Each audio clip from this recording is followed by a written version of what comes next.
ফরজ গোসল না করে সাহরি খেলে তার রোজা হবে কি না, খুবই গুরুত্বপূর্ণ একটি প্রশ্ন। কারণ আমরা অনেক সময় স্বামী স্ত্রী একান্তে সময় কাটানোর কারণে আমাদের গোসল ফরজ হয়ে যায়, অথবা স্বপ্নদোষের কারণে অনেক সময় গোসল ফরজ হয়ে যায়।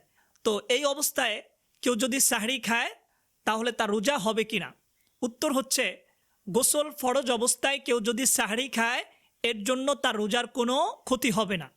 কারণ আল্লাহ তাআলা পবিত্র কুরআনুল কারীমের মধ্যে বলেছেন, কুলু ওয়াশরাবু হাত্তা ইয়াতাবায়্যানা লাকুমুল খাইতুল আবিয়াদু মিনাল খাইতিল আসওয়াদ।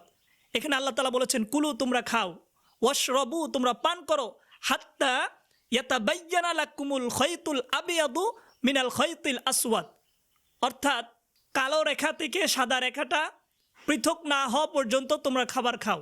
স্বপ্নদোষ হলে বা শরীর অপবিত্র থাকলে খাবার খেতে এখানে নিষেধ করা হয়নি।